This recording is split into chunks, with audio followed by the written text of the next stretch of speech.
Hey, everybody. Great to see all y'all out there in true crime land. Hey, we got a legendary one for you today. I am so happy to be hosting the following guest today.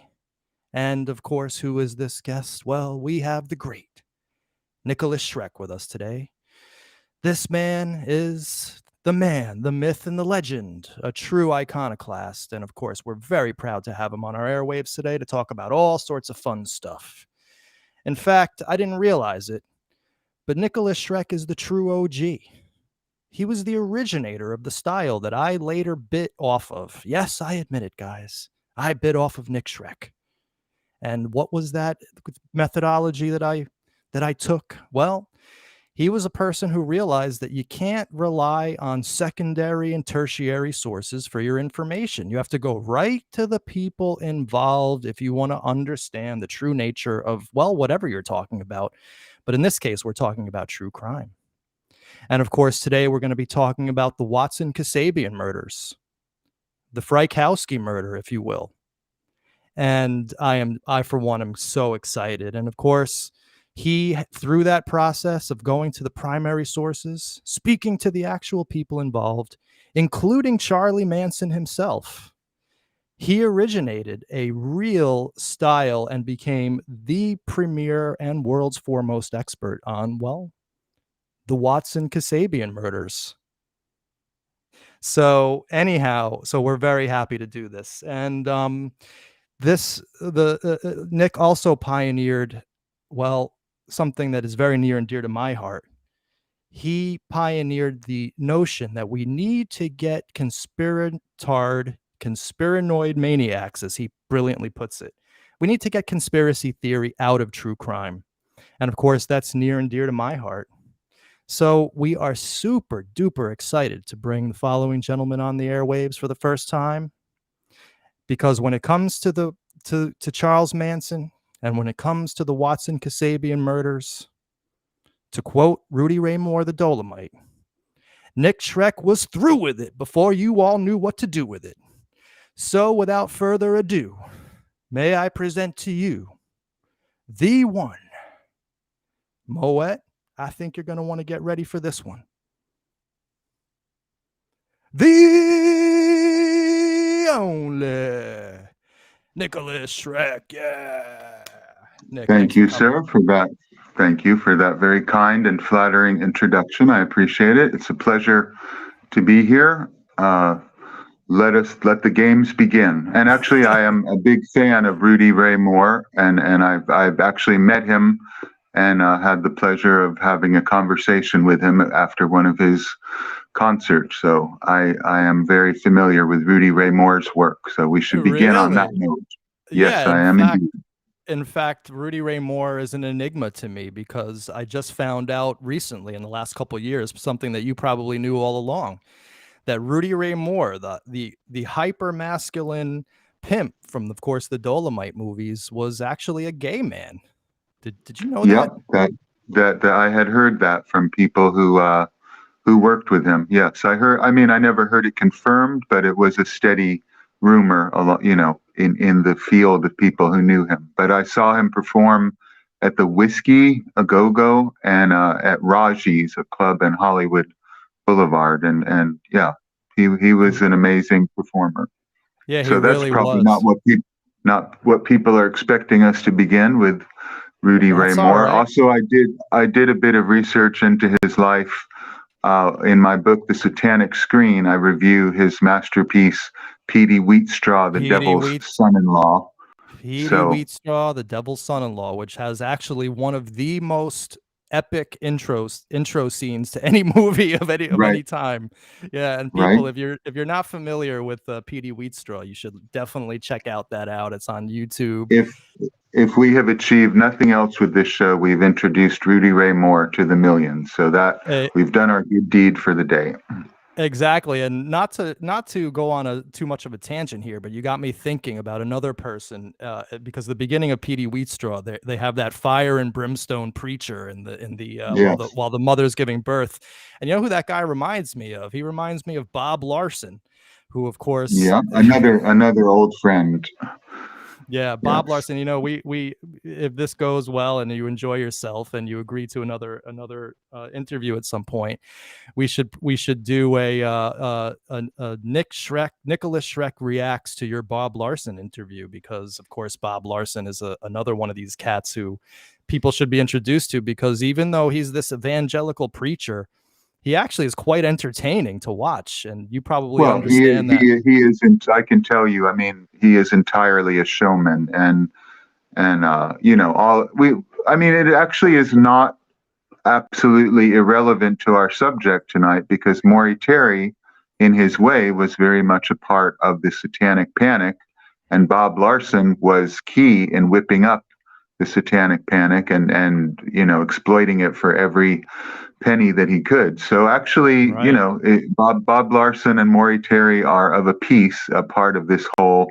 They're on different extremes of the American conspiranoid beliefs. Though I think Terry was genuinely nuts, and Bob is a cynical showman Right, completely. a cynical showman, exactly. And yes, folks, we will be getting into Maury Terry's ultimate evil today, because of course most of you out there watching know me as the Son of Sam guy. And of course, I didn't realize it, as I said in the intro, but I didn't realize it. But the last 2 years, I was walking down a path that my guest Nikolas Schreck has forged and put those wheel ruts in very deeply for a person like myself. And so, of course, Well, we're super excited. watch out for the ditches and the side roads and the dead ends. I can tell you, there's a lot of them. Yeah, yeah, I definitely will. But you know, one thing that the audience might be a little confused about is the fact that, well, I never brought up this man really at all in the intro. The man of the hour, that were, so to speak, Charlie Manson himself. And instead, I characterize these series of crimes in a way that I actually got from you, and it really made me think. And of course I'm referring to the Watson Kasabian murders and of Frykowski, right? It's normally known as the Hmm. Manson murders of the Tate, or the Tate murders. Right. But one thing that always bothered me, as a person who's interested in not only in truth but a person who's interested in fairness, is the fact that this guy Manson, whatever you think of the guy out there, right? And I'm actually fairly agnostic. I mean, I could actually see that a lot of his philosophies are actually pretty prescient, significant. But he was not a murderer. He never killed anybody. And somehow or other, in the American justice system and in the court of law, he was put away for murder, and that just always rubbed me the wrong way. So why is it that you refer to these crimes as the Watson Kasabian murders of Frykowski, rather than the way that people normally put it, which is the Manson murder of Tate?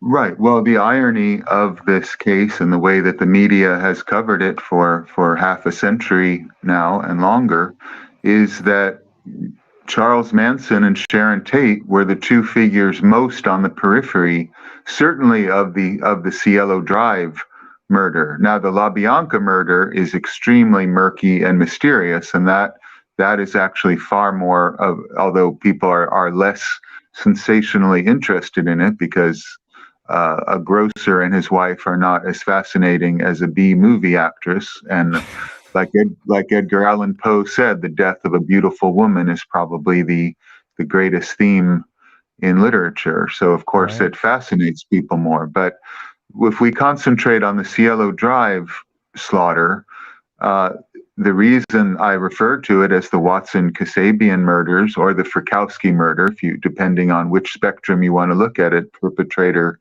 or victim, it is because Charles Tex Watson and Linda Kasabian instigated this murder. It was they were the ones that had the motive. There they are. This is Charles Tex Watson as he appeared on I believe April 23rd, 1969, when he was arrested for the first time.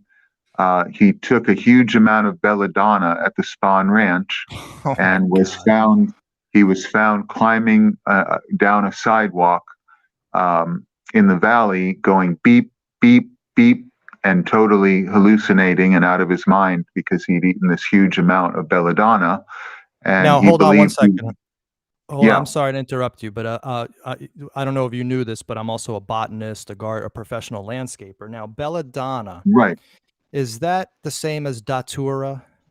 yes, yes, yes, So we're talking about Jimson weed, which is actually, oddly enough, a roadside weed here in New York. I don't know what it's like out, what was like out in California, but a friend of mine once did it, and he told me that he had the best conversation with a couple of Revolutionary War soldiers when he was right. on it. And I took Right. it, I, and I, I actually was given some in a vial at a religious conference where I gave a speech in Italy. I have it here for a special occasion. So hopefully you won't find me on a sidewalk going beep, beep, beep. But in either case, that, yes, that belladonna apparently, that's why this is a significant photograph to describe. This is Charles Watson's mugshot in April of '69, a few months before the crimes, or before the most famous crimes. There were many others that people don't know about. And this is him in, his mugshot, and he's totally high out of his mind on belladonna, and he he believed looks he like was speaking to the space people. Um, and it's only because of this arrest that the LAPD even had Charles Watson's fingerprint to connect him physically to the crime. And it's significant too to point out the belladonna, according to everyone I've spoken to from the Spahn Ranch commune, including Charles, including Susan Atkins, and many others. They all remembered this belladonna incident as a landmark in the mental deterioration of Charles Watson. And all of them, when they think of the crime, think of, yeah, that all happened because Tex started to get crazy after the belladonna trip. And then he was also taking speed, as was Linda Kasabian. So the right. I drugs see. are very important. Not only the drugs that the victims were using and selling, which we'll get into, but the belladonna and speed that Tex and his main squeeze of the moment there, Linda Kasabian, or Yana the witch, smiling as she's granted immunity and gets away with murder. Well, that's what Um, I was gonna say. They turned this person into the sweetest of innocent angels, the person who didn't want to be there, who was scared out of her right. mind. Oh, it's we can get into that. I mean that, and in my book, The Manson File, I do get into detail on without giving you a forensic chronology. It's important to understand that Charles Watson was a drug dealer going back to as soon as he moved to California, and very likely before he moved to California when he was in Texas. Mhm. Um, and his connections to international narcotics trafficking on a very high level is what's really behind this crime. Linda Kasabian had her own independent, even though she was a teenager, she was arrested in 1967 for, she was part of a major LSD distribution ring in Boston. And basically, to make a very long and complicated story short, which I explain in detail in my book, The Manson File, Myth and Reality of an Outlaw Shaman, both Linda and Tex came with a very long history, considering their youth, of major level drug dealing. And Linda Kasabian only came to the ranch July 4th of 1969, and the crimes happened in their most intensity August 8th to 10th. And So then that she disappeared. I so mean, that she right shows there. up. Right. So Yeah, just 1 month. So just getting back, of course, to the official story of Bugliosi, which is that this was a race war and helter skelter, and you had this guy Charles Manson influencing all his women and disciples to and basically brainwashing them. But what you're saying here is she shows up a month before. That's hardly enough time for a person to become a brainwashed, mind controlled zombie. no, no, because it was her idea. And it's way too complicated to describe all of the strands and complex webs of criminal activity that led to the Cielo Drive murder and then the La Bianca murder after. But an important thing to remember as far as this I mean, I guess first of all, for anyone who's been on Mars or hiding under a rock or in a desert island, we need to say the helter-skelter legend that Vincent Bugliosi, the DA, the man who built his career on prosecuting Charles Manson, is a lie. It is not only wrong, it was a deliberate cover up. And this is something I think people, even people who are skeptical of Bugliosi, don't understand. He was given a mission. He was the front man for a collusion of government and mafia forces. And we can name who they are. Evil Younger, who was his boss and the Attorney General of California at that point, who was a very close friend of Richard Nixon, of the governor, Ronald Reagan at the time, who had a very strong anti-hippie agenda, obviously, and who used and manipulated this case to help not only to cover up what it was really about, but killing two birds with one stone to smear the hippie movement, which they successfully succeeded in doing by making Charles Manson the scapegoat for all of the fears that Californians and Americans had about the counterculture. Right, So and I want to get into a little later, of course, Tom O'Neill's chaos, which and also the various theories that this was a government operation from the right, beginning. But right. this is very intriguing to me because as a While, person while, who's while you say that, let me yeah, just say one sentence just to, because I sure, know people go off and digress as soon as they hear that. Like many things that people consider conspiracies, governments, for the most part, react to circumstances. They are not usually competent or efficient enough to create perfect circumstances, except in the fantasies of conspiracy theorists. So I right, just want to say the U.S. government and the Republican Party, which was in power at that moment with Reagan. You have to understand, Reagan was the governor of California. Nixon was the president, and Evil Younger was in charge of the Justice Department. So hmm of California. So with that in mind, um, you have to understand they just seized on this opportunity. The right, fact that this hippie commune was found to be guilty of this hideous crime worked into their propaganda perfectly, but they in no way engineered it. The government had nothing to do with making this happen. They are not some super efficient specter organization. I mean, right. look at the U.S. governments for the past 50 years. Do they seem efficient to you, or even able to hide their secrets? They are not. So It's a that's very important good to point. understand. But this is intriguing to me absolutely because, I've just spent the last well, I've been into Son of Sam now. I'll be 50 next year. I've been into this since I'm a 20-year-old kid, having grown up Hmm. right in the area where David Berkowitz lived and all this stuff. But the last couple of years I've been spending doing this deep dive. And I've cut through, of course, I started out as a huge conspiranoid maniac, a big believer in Maury Terry, and now, of course, I'm his biggest critic because I've gone through this process of realizing about how not only are these incredibly large conspiracies generally impossible, but that isn't to say that I don't believe that there are government plots out there and that the government has Absolutely, right. absolutely, there are. But when it comes to these true crime things, your approach to this is very attractive to me because it deals with real crimes committed by real people for real motives that are investigated by real police. And this whole notion of this double whammy in the Watson Kasabian murders, formerly known as the Manson murders, is very interesting to me, and I want to get into that a little bit more.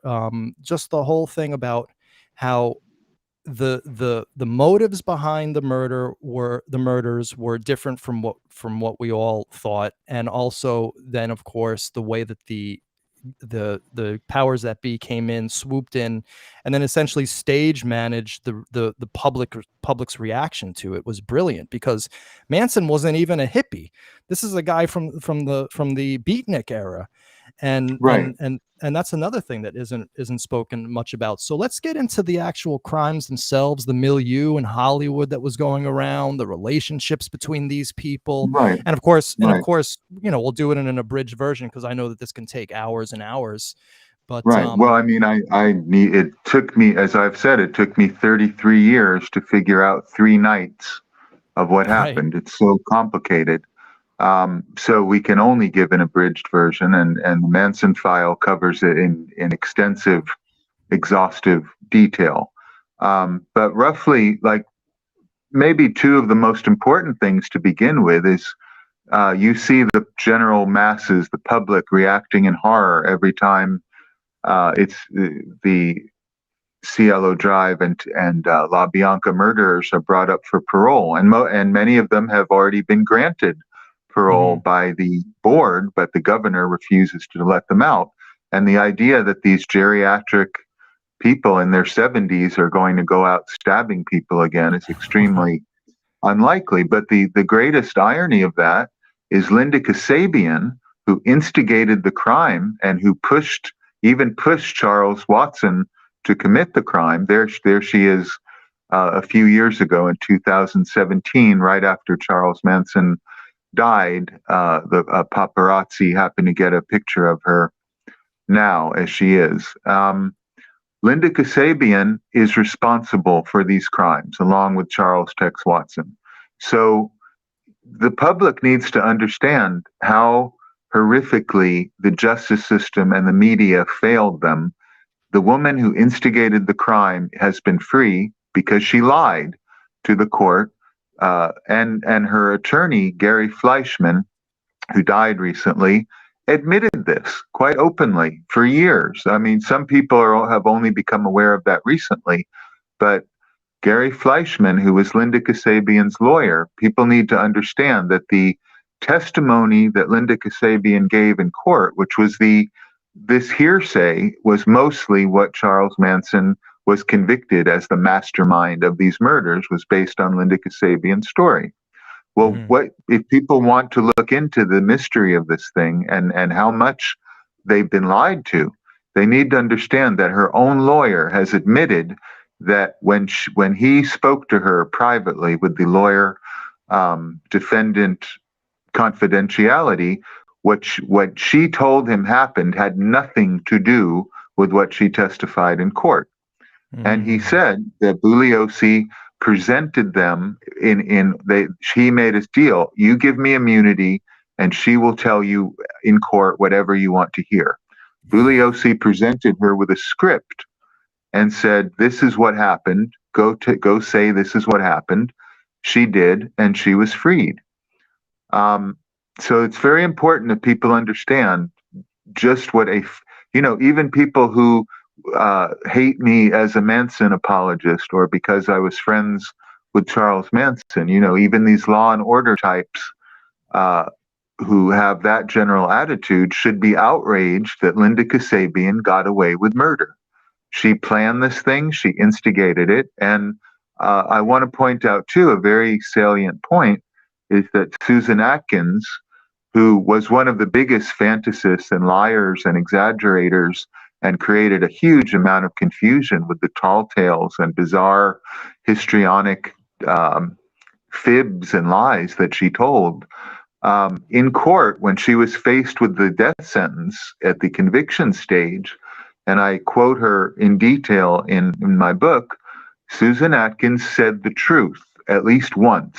And what she said in court is the truth of the Watson Kasabian murder. She said, basically paraphrasing her, that Linda basically, well, we need to get into the Beausoleil Hinman murder a little bit to understand the drug dealing. But to make a very, very complicated story short, Gary Hinman was killed about a bad drug deal, about mescaline. Bobby Beausoleil, an associate of the Manson commune, but not really a member of it, hmm killed Gary Hinman because the Straight Satan's Biker Club had given him $1,000 to buy mescaline.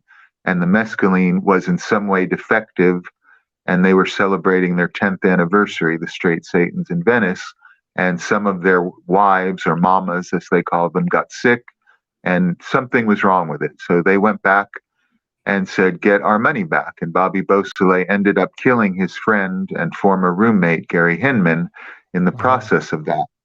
And so you need to understand that to understand the background of what happened at Cielo Drive. Susan Atkins, according to Charlie and other people who knew her at the time, was very nervous that Beausoleil would snitch on her. He was arrested August 6th, a few days before Cielo Drive, by the police with the murder weapon on him that he killed Gary Hinman with, and in Gary Hinman's stolen car. And Susan Atkins was panicking that he would snitch on her because she was present at Gary Hinman's murder, and she even helped to muffle his death rattle when he was dying by putting a pillow over his mouth. So she when Manson got back from a trip, he was away from the Spahn Ranch for about a week, except for a brief visit before the Cielo Drive murders. He was not even there when all of this was being planned. And Susan Atkins that night said, "We need to get money to get Bobby a lawyer to show that we're loyal to him and that we want to help him." And it was not, as some people say, out of love of brother or to help Bobby Beausoleil. It was mostly out of selfish criminal motives. Show, look, we're helping you. Don't rat on me. So they were having a group meeting. Susan Atkins says, "Where can we get money?" And it is Linda Kasabian who said, "Well, these people in Beverly Hills ripped us off for $1,000. That was the amount that Atkins said. It might have been more of a new drug called MDA. And that is, in a very simple sentence, Susan Atkins told the truth in court. And it's something that people ignore. And my research for years, talking to Manson, talking to people involved with the commune, talking to people on the periphery of them and in the underworld, and mostly the most evidence I've gotten is from people who were friends of Sharon Tate and Jay Sebring and Roman Polanski, who I think this is fundamental to understand, with almost without exception, in their view, it's an open secret. Everybody in the clique and most people in the Hollywood sex, drugs, and rock and roll milieu knew that there was a drug deal going on August 8th, 9th, 69 at Cielo Drive. And they knew that Wojtek Frykowski was the target. And I make this very clear. There's Wojtek Frykowski and Abigail Folger. Abigail Folger was, of course, the heiress to the Folger coffee fortune, which at that time was bought by Nestle. So her father was very socially prominent in San Francisco, and she was the heiress to the Folger fortune. Wojtek Frykowski was basically a ne'er-do-well who followed Polanski to Los Angeles. He was an exile from Poland, and basically used Polanski to get into show business. But he never could. He never quite succeeded. And his rich girlfriend, Abigail Folger, who found their relationship so horrific that she was seeing a therapist every day and was planning to break up with him and go into rehab on her birthday, which was a few days after her death. She bankrolled her loser boyfriend's amateur drug dealing expedition, and Frykowski was trying to corner the market on the new drug MDA, which was the predecessor to ecstasy. And that would have been a very high value market to have. A new psychedelic drug in Los Angeles at the height of the 60s was a very hot item. And these Canadian drug dealers gave him the cornered the market on it. So that's what at the heart what this is about, is that Kasabian and Watson had been burned. Apparently, Frykowski did not deliver the drugs after they paid a huge amount to him. They wanted to be the street dealers of this drug, and that he burned them. And so when they needed money, it was a drug burn, and they went back to get revenge. They went back to rob him, and this was Tex Watson's MO. He had done this many times before. He what he would do is go to drug dealers and rob them at gunpoint, take their drugs, and as I've said in the book, what is a drug dealer going to do? Call the police and say, Right. and so that was Tex Watson's MO, and he even tied up other people, other drug dealers, couples, and stole their drugs. And it's exactly what he was trying to do at Cielo Drive. It went horribly wrong for many reasons. So So that's what your viewers need to understand. That's the basics of it. right, and that to me makes absolute sense, much more so than some guru type brainwashing a whole bunch of girls to go out and do his bidding in the night. I mean, there's no real motive, and honestly, I mean, I can't see anybody really following Charles Manson to go kill anybody. It doesn't make any sense to me, but this makes sense. So Hinman then sells bad mescaline to Beausoleil. Right. Beausoleil then is charged by the motorcycle gang to get the money back, and to get the money Hmm. back, and also to and also to sort of clear Beausoleil's name and to get money to defend him in court.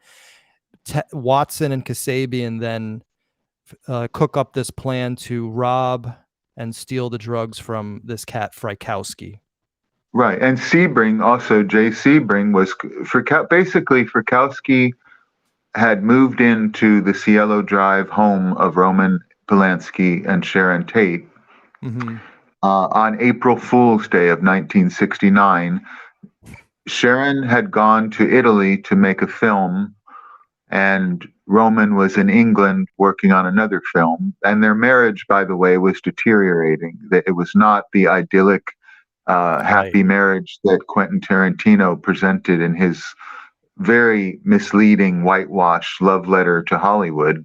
Extremely misleading film that's created a lot of confusion, actually. And so they were practically separated, though their marriage was fragilely holding together. So she was in Italy, he was in London, and Frykowski and Folger moved into their house. And Frykowski basically turned Cielo Drive, which is a remote location, the perfect place to have a drug dealing den, turned it into an open air drug market at all hours of the night, and was with total lack of discretion inviting all kinds of people over, including a guy named Billy Doyle, who Polanski had actually thrown out of the party and said, never come back here again. Well, Frykowski was doing business with Billy Doyle. And it's so detailed, but to understand something of the character of Wojtek Frykowski, who was the main target that night. Right. Again, we'll show him to the audience. He had raped Billy Doyle because he, in turn, had been ripped off by Billy Doyle, and possibly Sebring was too. It's hard to know the details. So at Cielo Drive, about a month before the murders, and everyone in Hollywood knew this, and many people have spoken about it,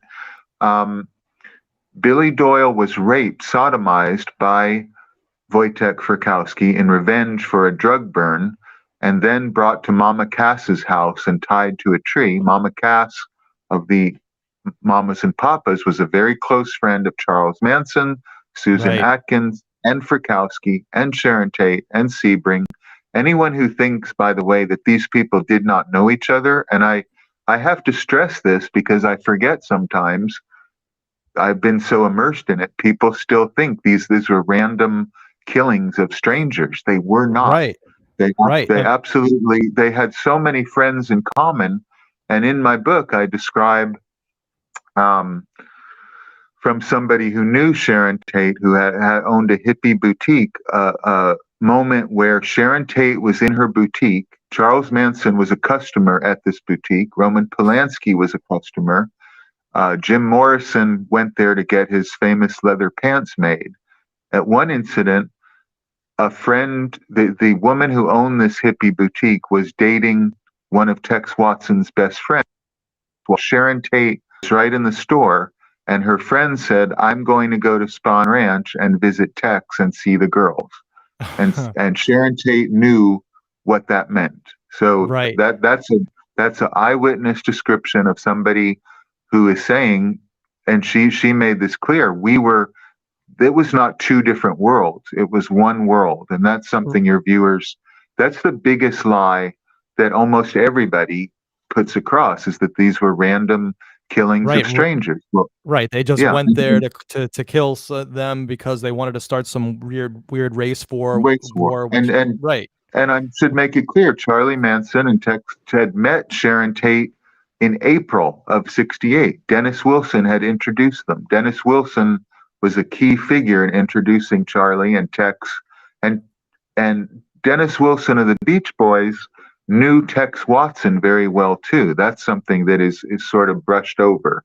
So now I'm looking at this Dennis, guy. I'm sorry. I'm looking at this guy, Dennis Wilson here, and clearly a bombed out drug addict. mhm, And so what I'm gathering here, because again, I'm the Son of Sam guy. I've read the Family by Sanders. I've read Bugliosi's right. book when I was a kid, but I'm by no means any expert on this, and that's why I'm so excited to have you here. So what I'm understanding here is that this was basically one incestuous, in a sense, group of people who all knew each other, and they were involved, at the very least, they were involved in drug dealing together. Absolutely. I mean, the things I discovered about Dennis Wilson, and Dennis Wilson is the key to the crime. Uh, I mean, I don't want to, I have a whole chapter in the book about Right. Charles Manson, the musician, and his musical career. And I have to make it clear, he was not a talentless nobody who was spurned by the music industry as Vincent Bugliosi and others.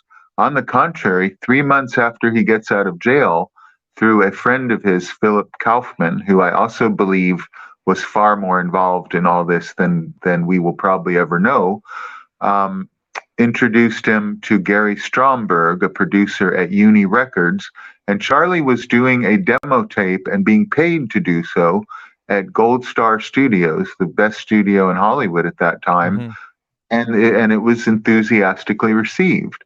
And Well, I by have to April say, of six, I'm yeah, sorry. I have to say that I was watching Charles Manson Superstar today, and of course your very famous interview with Charlie Manson in prison.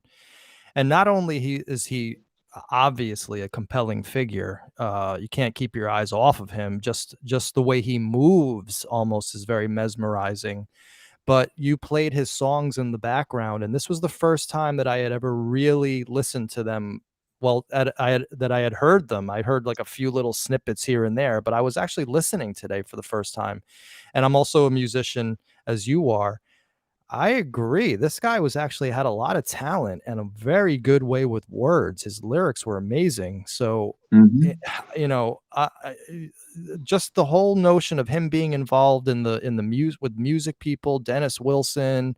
You hear about Neil Young on the periphery, and then you hear about all this drug stuff. It makes perfect sense to me as a true crime researcher that these are real motives and for real crimes. I mean, I have to say too, as far as Charlie goes, I mean, I met him when I was in my 20s, and Mhm. the reason we met was about music. I mean, our friendship was based on being musicians. That was what we bonded on, and it's only sort of accidentally that I kept looking deeper, deeper, deeper into this and discovering what it was about. And somewhat to his chagrin, he was not entirely happy at first that I kind of blew his legend and his myth. Um, Really? it took it took a while to get him to open up about it, and he did. Like a lot of criminals, when you present them with facts, then they admit it, but Mhm. they'll stonewall you as long as they can. But the important thing to understand is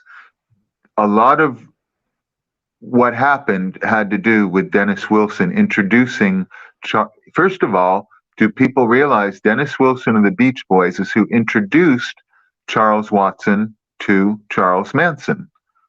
Um, he introduced Charlie to Sharon Tate, to Terry Melcher, brought him to Cielo Drive, and Tex Watson in '68, when Terry Melcher, the son of Doris Day, was living there, was dealing drugs from Cielo Drive, from the living room. And even when Terry Melcher went out of town with Terry's permission and the permission of Rudy Altabelli, another mysterious figure who was the owner of Cielo Drive and a theatrical agent for many famous actors and musicians. So another thing, like for really to grasp how much you've been lied to, Tex Watson, at the invitation of Terry Melcher, was selling drugs from the living room of Cielo Drive a year before the murders. Then Right. he moves out, and then Wojtek Frykowski sort of became the next drug dealer using the living room of Right. Cielo Drive. So there was So a right there, rivalry there.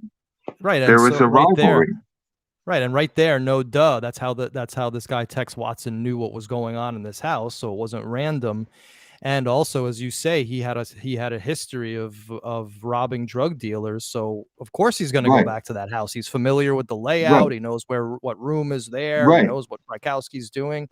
I mean, it makes absolute Well, sense. also there was a lot of drugs delivered that night, and everyone in Hollywood knew that. For instance, Dennis Hopper was waiting at a nightclub in Beverly Hills called the Daisy for um, for J.C. Bring to show up with some acid, or he was going to bring acid to Dennis Hopper and the other guests at the Daisy, which was a exclusive kind of rich hippie nightclub in Beverly Hills. And Warren Beatty once said we should call this thing the Daisy Murders, because the whole crowd of people that hung out at this Daisy nightclub, which was, you know, a den of drug dealing, and also old mafia types like Frank Sinatra, Dean Martin were there, and that's a whole other strand to Right. this, is how much the Rat Pack, Sammy Davis Jr., Frank Sinatra introduced J.C. Bring to show business and really was his padrone or patron, Right. leading him into the entertainment world. As you see how complicated it is, it's very difficult. But it gets the basic thing is what are we talking about? What was covered up is what happened at Cielo Drive. Like opened a little curtain for a minute and allowed us to see backstage Right. international drug and narcotics trafficking on a very high level that involved Hollywood, that involved the mafia, that involved Paramount Studios, that involved money Right. laundering, and it gets into things that people would be bored to death by: illegal betting, a porno ring, Porno um, rings. all, all Now, all kinds of mafia abetted criminal enterprises. If this case in 1969 had been revealed as it was, the careers of many of your most beloved rock stars and movie stars and directors and producers would have been destroyed. And that is primarily what the cover up was about. It was to protect the reputations of some very powerful and famous people, many of them, alive to this day, who have lied and kept these secrets. So this gets into the sociologist in me. This is very exciting because you saying this makes sense when you realize that 1969 America was a very, very different place than 2022. Because let's face it, in 2022, these movie stars are making porno movies to put out there. Yeah, They're flouting their drug use. Everything is out in right, the open. The sickest right, degeneracy is celebrated now. But back right, then, there was still this sheen over Hollywood that it was somehow Tinseltown, innocent. And right, so right, what you're saying here again makes so much freaking sense to me as a true crime researcher, that there were powerful interests that would have had their cover blown had the true story of this night come out, and somehow or other they just had the perfect opportunity to not only cover it up with this helter skelter thing, but as you say, and we should go into briefly now, just totally kill the whole quote hippie movement and the peace and love movement along with it. right, right. So Well, and I mean, and we can. It's we're going to attack the whole conspiracy field in general, and but in doing so, I want to say, of course, this is a conspiracy, but it's a right. conspiracy of movie executives, of California politicians, and California politicians that are protecting the main industry of Los The Angeles at industry. that time, which was the entertainment business. It's an industry town, like Detroit used to be the car industry. Right. The police, the government of Los Angeles was there to make the wheels of commerce work well for the entertainment industry, and they were not going to let all these careers be destroyed. And to show how close these things are, Doris Day, the mother of Terry Melcher, who was basically Tex Watson's partner in crime, um, she called Ronald Reagan, who was the governor and who was her former lover and knew Terry Melcher when he was a boy. And she said, Ronnie, what can you do to keep Terry out of the newspapers?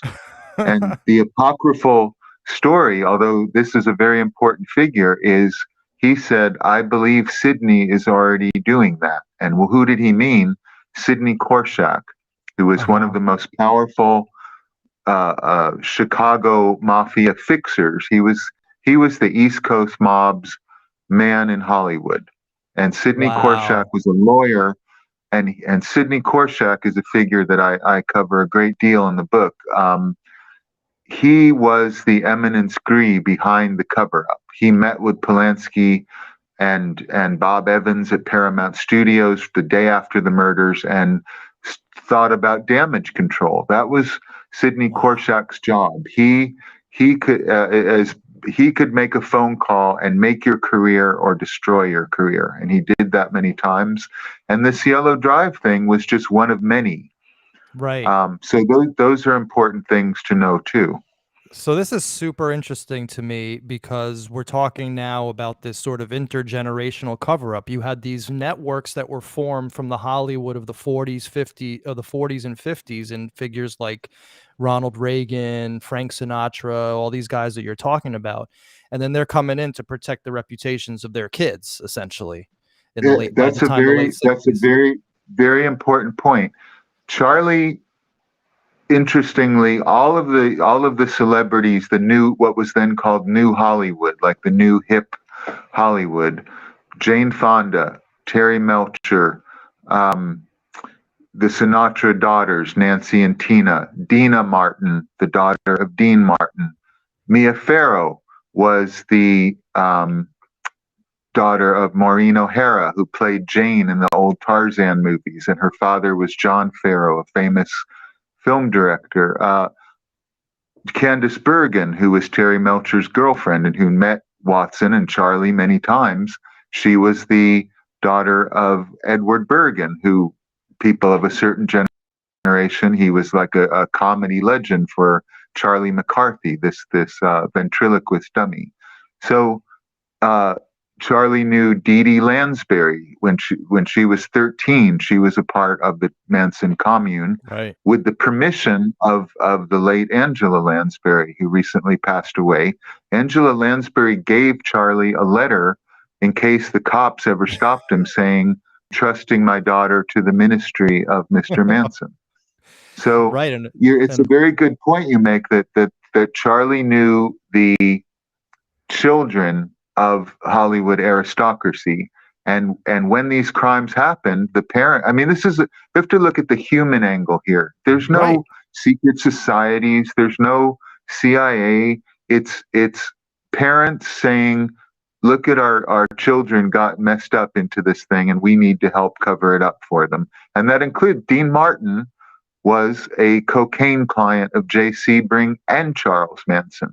And Charlie told me he had mafia connections to Dean Martin going back to when he lived in West Virginia at a mafia racing track in Wheeling, Wow. Virginia.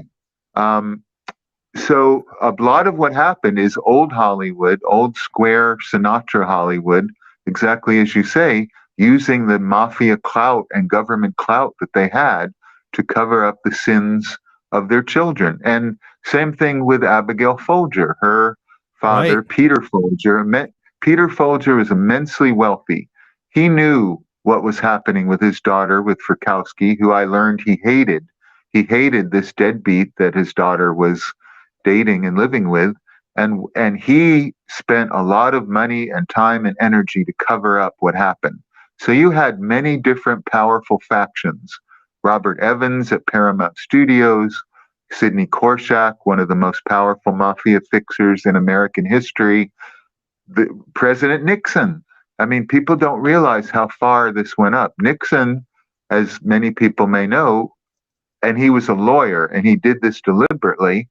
During the trial, he said Manson is guilty. And of course, that should you have, cannot. you can't do that. Right. Should, Exactly. no, should have been a mistrial. Well, I discovered later in one of the Watergate tapes, and ironically, you've got Tricky Dick ordering his henchmen to do a robbery in the Oval Office, and in the midst of him giving them his instructions, and I quote this in the book.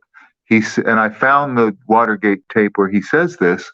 He says it's like the Manson thing. They were so worried that he'd get off, and sometimes you have to win a case in the media. Right. Now, right.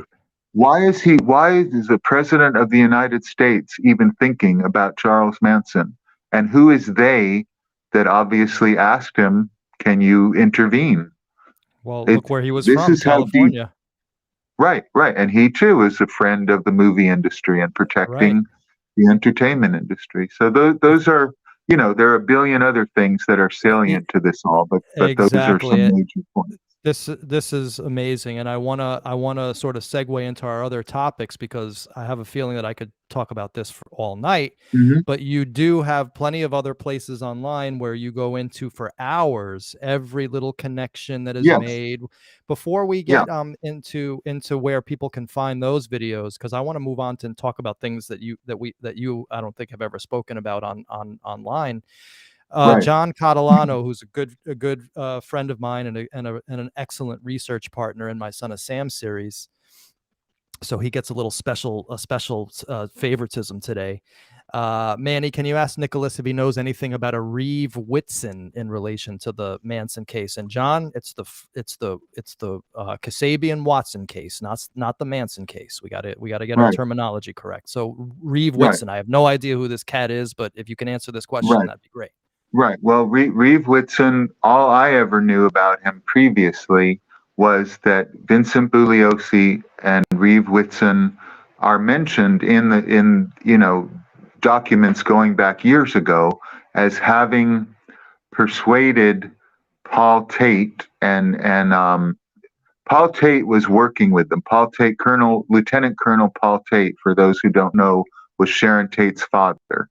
A lot of the idiotic ideas that the government had something to do with the murders, or that it was a CIA plot, or all of this nonsense, come from the fact that people vaguely are aware that Colonel Paul Tate was an intelligence officer, but he was not with the CIA.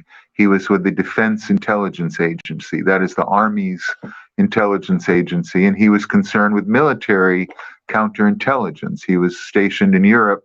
Sharon Tate grew up in Italy, where he was stationed. He had to do with research into nuclear bombs and that kind of thing, and into Soviet use of nuclear bombs. He was not working for the CIA. So what I had known originally is Reeve Whitson definitely was cooperating with Bugliosi, and he persuaded Schreck Hatami, a name that your listeners should look up. Schreck Hatami was a friend of Roman Polanski and Sharon Tate. He was sort of their court photographer. The Canadian police, the Mounties, also suspected him of being a drug dealer. People who have seen the unfortunate film Once Upon a Time in Hollywood are aware of this fictional scene where Manson goes to Cielo Drive, and Sebring comes out and recognizes him, and they have this brief interaction.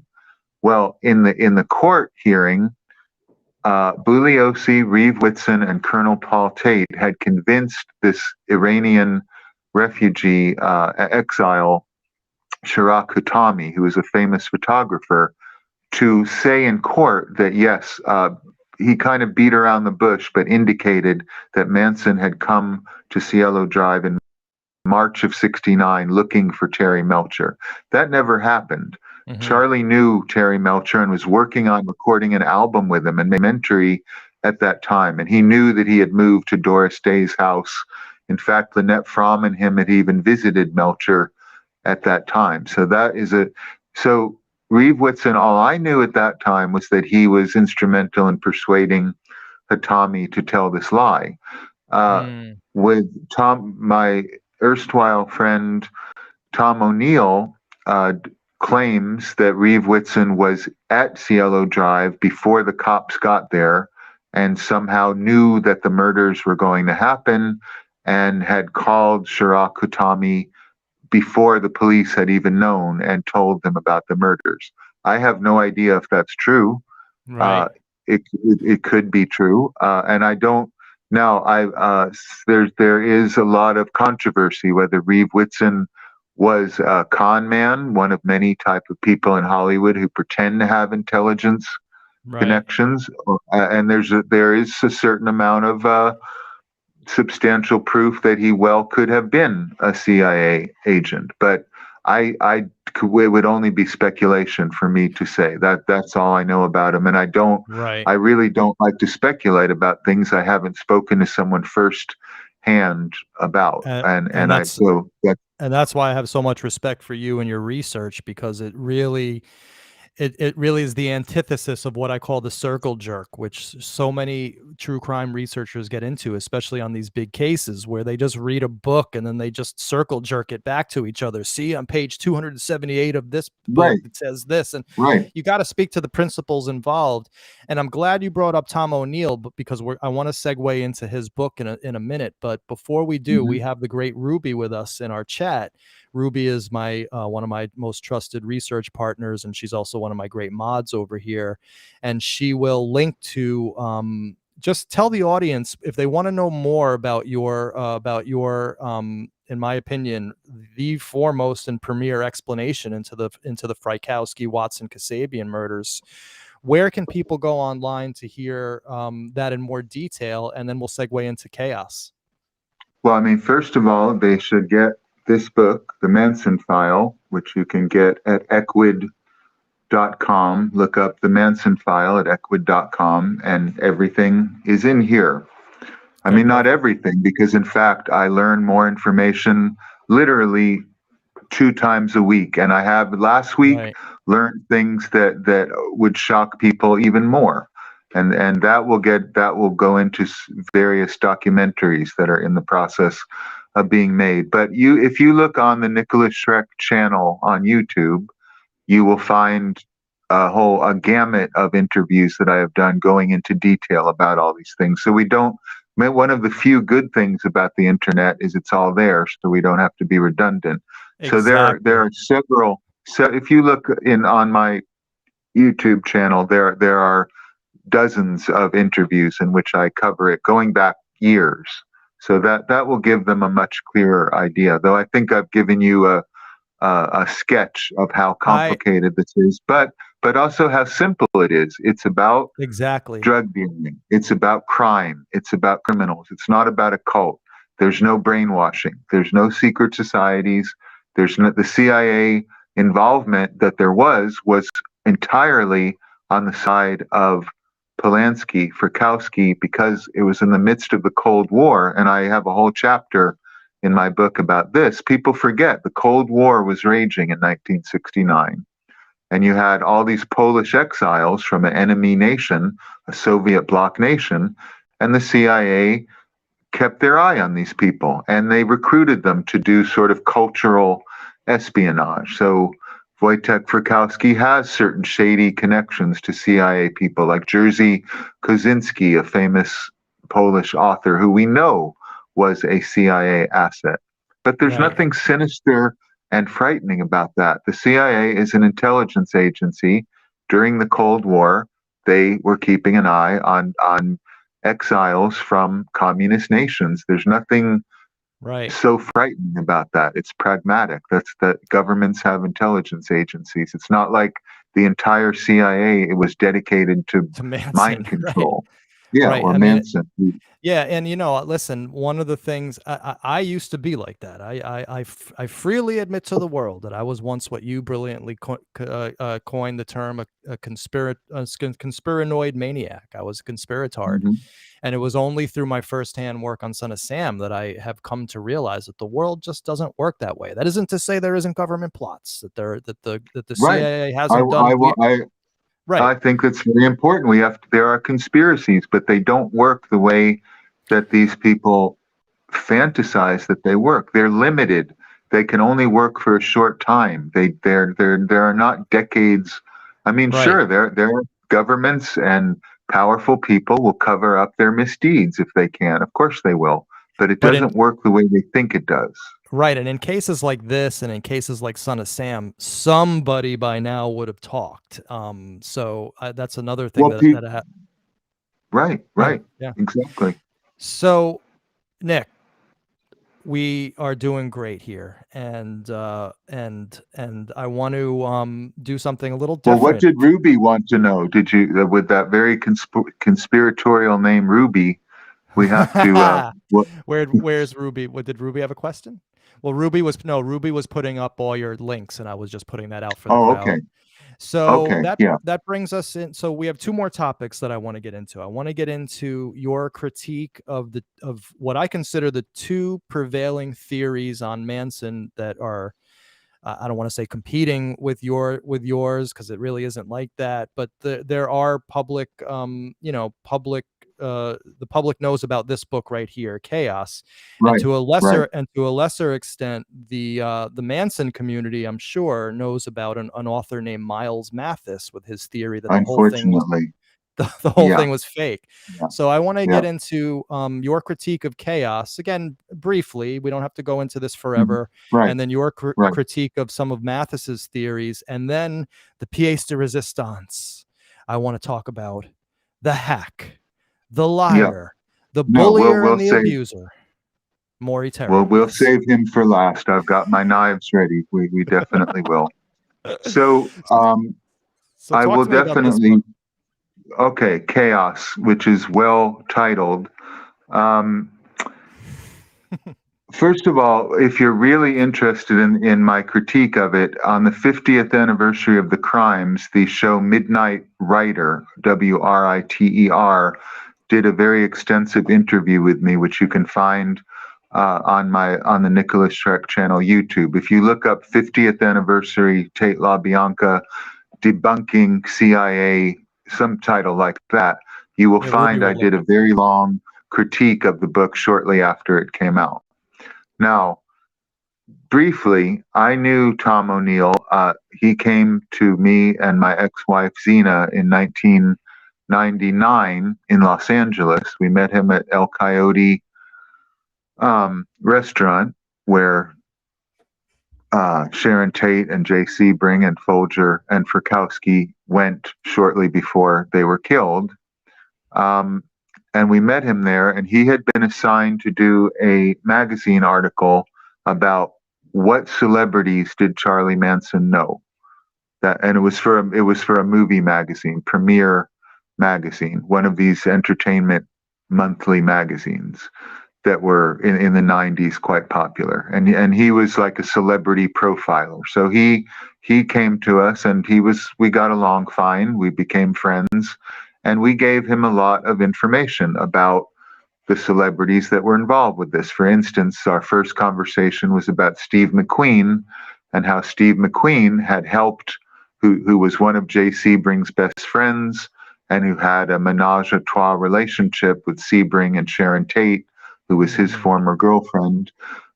He was actually going to go to Cielo Drive that night, and he knew there was a drug deal going on, and he helped in the early morning to an operation to clear all the drug stash out of J. Sebring's house on Eastern Drive. So we started with that, and Tom and I knew each other from 1999 to about 2008. We had a friendly, collaborative, collegial relationship, and I have nothing against him personally whatsoever. And I, by all means, wanted him to find the truth. And I gave him a lot of leads, for instance, into a very important figure in this that nobody would know about unless you talk to people firsthand, as I did. In the world of the Polanski clique that was called the Roman Circus because of their decadence and hedonism, Right. the name of this actor, Ian Quarrier, a Canadian actor who lived in London, came up as being, he had become persona non grata in Hollywood after the murders because everyone thought he had something to do with why they happened. He was a drug dealer too. And I gave Tom, then I said, he said, who should I look into? And I said, Jane Fonda, Steve McQueen, Right. Ian Quarrier, Warren Beatty, etc., etc., etc. Long list. And he did so. And we traded information back and forth. He helped me. I helped him. We were on the same path, as I have been with several other researchers like William Scanlon Murphy, one of the people from who did another interview with Manson. I've worked with these people. I've known almost every one of the researchers or authors. I knew Newell Emmons, who wrote Manson in his own words. So I've Right. known them personally.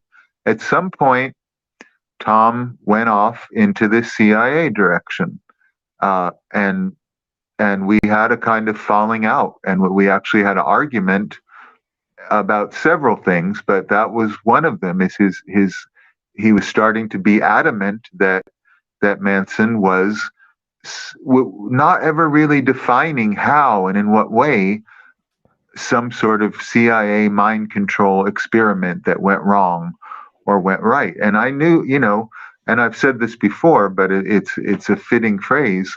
I knew Charlie for 30 years. Tom talked to him on the phone for 30 minutes. Right. Right. I think I understand who this man was and what he was capable of and what he wasn't. Charlie Manson was not working for anybody. He couldn't work for anybody. He wouldn't work for anybody. He doesn't seem Constitutionally, like, yeah, he seems constitutionally incapable, just like David Berkowitz was constitutionally incapable of being the member of a cult. I mean, if you knew anything about him. well, yeah, for Yeah. two very different reasons. I mean, Right. Charlie Right. was Right. out for himself. Berkowitz was a mentally ill, socially inept incel. Basically, he was a Yeah. pioneering incel. Incel. Uh, Yeah. he, no secret society would have him. But Right. so and I mean the main critique here is very simple. I could okay. Well, I want to make this clear that I can be objective about it. The first half of Chaos has a lot of very important information and research that Tom discovered, which nobody had absolutely proven the lie, to what degree Vincent Bugliosi had lied and cover up. And I give him credit in the Manson file in the introduction. He totally demolished Bugliosi, and now we no longer even have to speak about Vincent Bugliosi. We understand he was a liar. Right. And he was a horrible, unethical person. His idea of Helter Skelter is not even worth any consideration. So Tom deserves credit for that. The first half of his book's very important in establishing another thing, which I've always said, is that Melcher knew Charlie Manson very, very well. And so did Dennis Wilson. And this bullshit that they thought he was a leech and they hardly knew him and they distanced himself is absolutely whitewashing and a trying to save their ass reputation move. So I give him credit for all that. And he found a lot of other important information. The first half of the book is very good and very valuable. When he gets into MK Ultra and the CIA, he goes into lunacy land because yes, Jolien West, the CIA operative, definitely was in Haight-Ashbury, definitely was there when Charlie Manson was there, but so were thousands of other people. This is the disingenuous thing about it, is that if you actually read Chaos, he never says outright, I believe and I know and I have proof that Charlie Manson was part of some MK Ultra CIA programming. He hints at it. He Right. insinuates it. He Innuendo. implies it. It's through innuendo, and it's very and maybe this has to do with the way the book was edited by the ghostwriter Dan Piepenburg, who co-wrote or helped organize this massive manuscript that Tom had been working on for years. The way that it's presented is very misleading. By having a ton of information about MK Ultra and Jolien West and mind control, which there's no doubt, of course, the CIA MK Right. Ultra is real. I Yeah. have actually researched MK Ultra for a novel I've been writing for a long time about the Kennedy assassination, a black comedy about the Kennedy assassination and about conspiracy theories in general. So coincidentally, I happen to know all about Operation Artichoke, which is what MK Ultra was really called. And the fact is, and as you probably know, MK Ultra was a failure. The CIA certainly did these mind control experiments. They didn't work. There's Uh-huh. they killed people and destroyed people's lives and committed Right. crimes for nothing. They never succeeded in controlling anyone's mind. It was an abject failure. And of Yeah. course the conspiracy theorists say, oh, well, that's what he's saying because he's covering up the fact that, you know, so the CIA failed. And the second thing, I mean, it's rather than critiquing page for page, which Right. I certainly could do. And in this Midnight Rider interview, if you want to go to that, you'll see that I do get into it in detail. There was no brainwashing involved in this crime. So MK Ultra brainwashing is a complete red herring. Charlie Manson didn't force these kids to go out and kill. Tex Watson and Linda Kasabian had pre-existing criminal activity and operation and modus operandi and motive. They were criminals long before they met Charlie Manson. Susan Atkins was on parole in 1966 for going on a robbing spree with two of her other criminal boyfriends. She would have cut your throat for $5 at any time in her life. These Right. were not innocent. Yeah. And one thing that we forgot to mention is that all these people were on speed, which turns you into, which could have very violent consequences and Yes, overkill that consequences. night. Yes, that's an important point. The night of Cielo Drive, Tex Watson, Linda Kasabian, Susan Atkins, they all admitted they were on speed, and Charlie actually forbade the use of speed at the ranch because he had seen what it did to Haight-Ashbury, which had turned from Right. this brief Right. flowering of a hippie paradise into you Antifa know, land, essentially. a cesspool, right? And meth Right. will do that. And I've seen it. I've seen what meth does. And I should point out, I know what the drug dealing world of rock music is like. I've been in it. In the 80s, Uh-huh. I have seen it firsthand. I know how it works. I knew a drug dealer who knew Tex Watson a few years before I met him. So I should point out, none of this is foreign to me. I've Right. known criminals all my life. I've And known drug dealers, and I know how drug dealers in Hollywood operate, and I know that if you're burnt, or if you are seen as competition, they will kill you. And anyone who is in the drug world, for instance, the Wonderland murders. That's exactly what Cielo Drive was. It's exactly like the Wonderland murders. And by the that 80s, nobody believed in hippie cults or devil worship or any of that sort in the early 80s when that right. happened. So Right. people knew, yeah, this is music, sleaze bags, and drug dealing. That's what it was. And that's what happened in 69. So Right. the point Very is, interesting. yeah, so that's what it's about. And I don't know why Tom O'Neill has not pursued that. That is the truth. It is not my theory. I have to point out the Los Angeles Times in the days after the murder were very accurately describing Wojtek Frykowski purchasing drugs from these Canadian drug dealers and what the drug was, MDA. If you go back, and I quote these articles in my book, you'll see that the LAPD and the Los Angeles newspapers were clearly on the trail of what happened, and they reported it very accurately. When Charlie Manson is arrested out in the desert, and the other people who are the actual perpetrators of the crime, suddenly you never hear about Wojtek Frykowski again or his drug Right. dealing. It all vanishes, and it's all about a hippie cult and hypnosis and this nonsense that mafia lawyers basically concocted a story to help cover up the higher ups. Right. One of Charlie Exactly. Manson's, a friend of Charlie Manson who knew him in Corcoran prison and who I still know, a guy who's known as Thunder, talked to Charlie for hours and hours. And one thing he told me that Charlie said to him was, the kingpin never goes to prison. It's the little guy, the Right. fall guy, takes his place. And Charlie made it clear to me for years he never told the full truth about it because he would have been killed in prison by mafia figures who were really involved with this.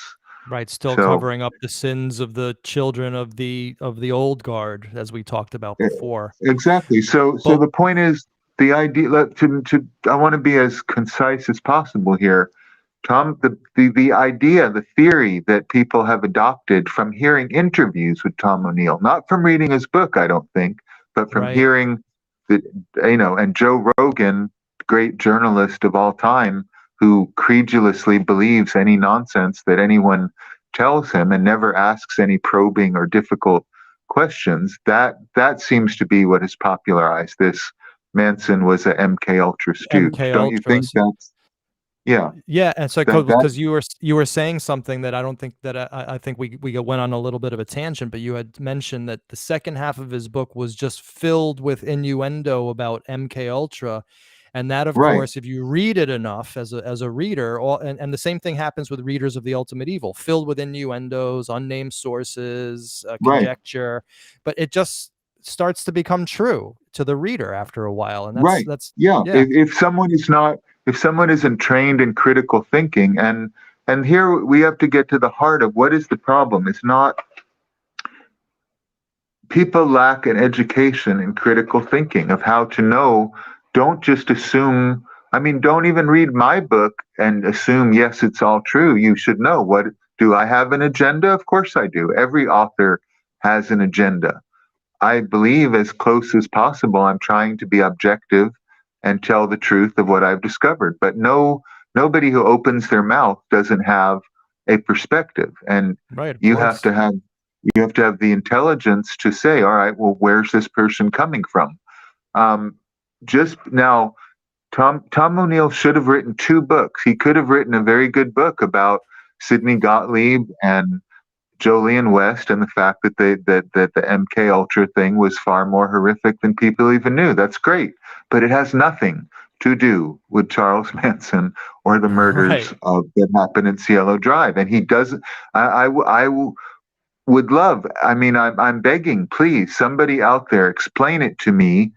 What is he saying? Is he saying that Charlie Watson went to the Haight-Ashbury Free Clinic and was taught hypnosis techniques? This very manipulative, clever pimp who I watched manipulate people all the time. Charlie Right. Manson didn't need He lessons didn't need it. on Yeah. how to manipulate teenage girls. Is not a lesson Charlie Manson needed to learn. He was a pimp. He knew how to do it. And that's what he did. He used pimp techniques that every pimp has used since the beginning of the oldest profession. The Right. idea. And So, learned, of course, through a living. First of all, he was not a hippie. He was a much older, and also he right, was in prison most of his life. right. So, I mean, and so what is it that these people actually believe? They say it with such conviction and sincerity, but I wish one of them would contact me. Please explain to me what happened. Charlie went into the Haight-Ashbury Free Clinic. Did he volunteer to be a guinea pig, or did they force him to be? And also, Tex Watson and Linda Kasabian are the principal architects of this crime. They were not Right. in San Francisco with Charlie Manson in 1967. So what are they saying? That when he had contact with them, he hypnotized them to go kill people? It doesn't It make doesn't make any sense, sense. You got to especially now apply that some critical yes, thinking to this thing. especially now that we've learned as in the audience tonight that this Kasabian only met the guy Manson a month before the murders. So like hardly Right. enough And time to become a yeah. right. So to consider this, okay, Charlie was in San Francisco at Haight-Ashbury with this Jolien West, who was indeed an MK Ultra operative. He was, but there's no proof, and there's no proof even offered in the book that they ever met. And Right. I knew from a book called The Dynamics of Change that my father, who was very interested in psychedelics and using acid in the 60s, and that's the kind of background I come from. I knew the name Jolien West back then. In a book called Dynamics of Change describes Jolien West being in Haight-Ashbury and monitoring and watching the hippie community. People didn't know he was CIA then, but Right. it's not a big revelation that he was there. Another book called We Are the People Your Parents Warned You About, which was written in the 60s by Nicholas Hoffman. It also describes Jolien West quite openly, that hippies distrusted him a bit, and who is this guy? And they were aware that he's monitoring them. It's not a revelation, but there's somebody show me the proof, please. Right. And Right. I will renounce my mean critique of chaos the minute you tell me what happened and how come. I mean, is Charles Manson talked to me about everything to do in his life very openly. There He was didn't tell you never about that. even. Right. And of course, people will say, well, Schreck was duped by Charlie Manson's powerful hypnotic MK Ultra power. So you can't, and I have to say, you can't win with these people. You cannot. And I have no hope. I've totally given up. You cannot change these people's minds because they have no critical, they know nothing about history. They are driven by human emotion. Nature. Right. They know nothing. And believe me, I mean, it's ridiculous what goes on in the Son of Sam community. But I want to just briefly talk about this right here, because of course, part and parcel with the whole MK Ultra thing and Project Chaos, then comes this paper, this 82-page paper by an author named Miles Mathis, who I gotta say, I mean, listen, I'm a person who loves radical thought. Okay, I always have. I mean, back in the 90s, I'm younger than you, Nick, of course, but I was buying the books from Loom Panic's catalog. I was watching the Bob Larson. I love radical, extreme thought, and so I read Miles Mathis quite a lot because I find it to be interesting, radical. Sometimes I find it to be very eye-opening. But this is one here that I don't know what to make of. And I've been wanting to talk to a Manson expert about this for a long time, about this whole notion that the Tate murders were a false flag, that they were faked, that there were. I just want to show a few slides here that's the real Manson family. They look real dangerous, don't they? About as dangerous as the Brady Bunch, and about how they were all actors, and Jay Sebring was an actor, and Polanski was an actor, and Wojciech Frykowski was a film major in Poland, and all this kind of stuff here. And here's Sandra Good acting and all this kind of stuff. So this is a paper that I think people should read, because obviously it's a different perspective, and I'm all about, like full and fair marketplace of ideas. But why would you caution people? I always tell people you should read everything, including the garbage and the trash, so that you know you got to know your enemy. You have to know, why do people believe these stupid things? You must, for instance, people should read Helter Skelter. They should understand the mendacity that Bugliosi put across. And the fact is, there are some truths in Helter Skelter. You'd be surprised. He does refer to things that he shouldn't have, that if you look into them a bit, he was a bit arrogant, and he gives some things away. You should read Tex Watson and Susan Atkins wrote these memoirs that are for the parole board, but there are actually, in between the lines, there's a lot of information to be gleaned, and they both give away things that are very. So you should absolutely read all the literature, but with a critical mind, not blindly, and not for entertainment, not looking for something thrilling like reading a horror novel. Consider the sources. Look at does it make sense in terms of human nature, as you said? Do real human beings do the kind of things? So just like I dismiss chaos for there was no brainwashing, so the whole thing of MK Ultra brainwashing is a moot point, since there was none. And then we can dismiss it. And that kind of is the entire gist of Mathis's 82 pages, that they took these child actors from rich families, and in this picture right here, people can see how he talks about how the police women are wearing fake uniforms Yeah, here, and he this is really just like a mutation of the whole Alex Jones misunderstand. I mean, this is the 21st century. The whole century could be called "a little knowledge is a dangerous thing," and the the internet, that really took off completely in the early 21st century, where and now with a computer in everybody's hand, practically embedded in it, pushing this sort of nonsense to people who have no education in critical thinking or logic. The problem is, yes, there are false flag operations. Yes, intelligence agencies, from the Trojan War, the Trojan horse was a false flag operation. Of course, history is filled with them. That's warfare. But this idiotic idea that everything that happens with crisis actors and everybody's an actor and Hollywood is filled with satanic baby killing actors who are creating right. false realities, and this is not even worth taking seriously. But the most offensive thing about this, and I do find it morally offensive, these people died, and frankly, Well, yes, they were not not according to Miles, not according to Miles right, right, Mathis. right, Right. exactly. But I have sat in the room with the friends of the people who were killed, and they died.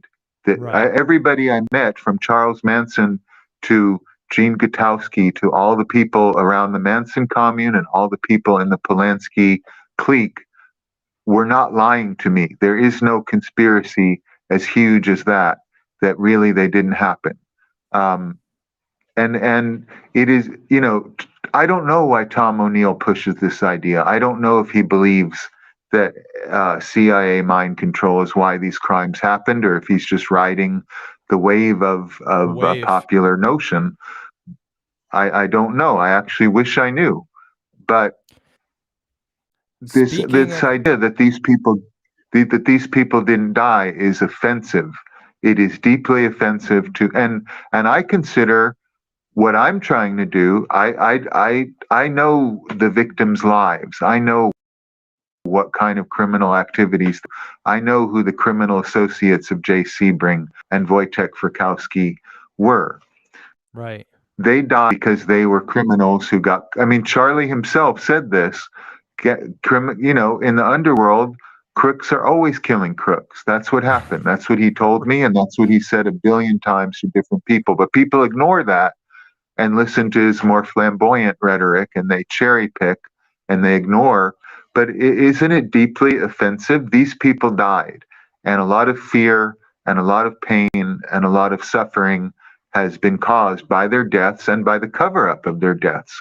Right. To Right. blithely say that it never happened is obscene, practically. And but the whole notion that the school shootings were false flag operations, and that the world is filled with Hollywood trained, perfect crisis Actors. actors, and yet Yeah.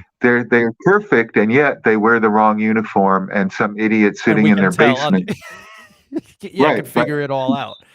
Right. I mean, someone who's never met a powerful person in their life or has no research skills and no resources can look at something on the internet and see right through these master plans. the So plans, it's exactly. Actually, laughable. that's a great point. I It's never even laughable. thought about that. I never even thought about that, because I freely admit I was one of these people a few years ago. I really was. And it was because of my work on Son of Sam. In fact, it was because of my work demolishing this book right here that I have now a different perspective on the world. And that's, of course, why we're so excited to talk to you today, Nick. Right. Well, let me So, now that we're getting into Terry land, and of not course, Terry Melcher, but Maury my, Terry. my audience, Let of course, has been waiting for this ever since we announced this. What would a All show right. be of Well, let mine me without talking about it, the ultimate evil? right to show that you haven't just brainwashed me with your MK Ultra powers to talk about Maury Terry tonight. Although I'm sure there will be idiots who believe that. Oh, of course. Let me read from the Manson file what I in there is chapter in the book about how Manson was treated by the media, and there's a chapter called "The Library of Lies," and Maury Terry features in it. So let me read. Basically, let me set it in context of the time frame that Maury Terry wrote his book of lies, The Ultimate Evil. When it comes to mind-twisting Manson mythification, Maury Terry's The Ultimate Evil, published in 1987, may be the worst offender of all. Since 1970's The Second Coming by Art Lyons, fantasies trading on the supposedly satanic occultism of the, quote, Manson family, unquote, had been featured in a host of sensational screeds about modern witchcraft and the dangers of cults. Terry's best-selling hardcover book brought these paranoid horror stories to their widest audience by mixing the occult angle with the popular interest in serial killers that erupted in the 1980s. His timing was perfect. Perfect. America Yes. was going through one of its many witch hunt fevers. But this time, instead of searching out Reds under the bed, right-wing militias, or Islamists planting dirty bombs, the hunt was on for real witches. It was the age sociologists and scholars of the popular delusions of crowds have since termed the satanic panic. Right-wing Christian fundamentalists, law enforcement personnel forced their medieval vision of an entirely non-existent occult crime wave on a gullible public. The specter of Charles Manson was revived from the permissive and revolutionary 60s era, these apostles of Reaganite rectitude so hated, as a convenient scarecrow ready-made to increase the desired mass media-induced mass panic. Tabloid TV, the opium of the people before the World Wide Web took its place as the favored electronic addiction and urban rumormonger, obliged by stoking the fire of fear. Into this already hysterical atmosphere, Maury Terry irresponsibly revived many of the libelous claims against the process church of the final judgment, which Ed Sanders had disseminated in the family.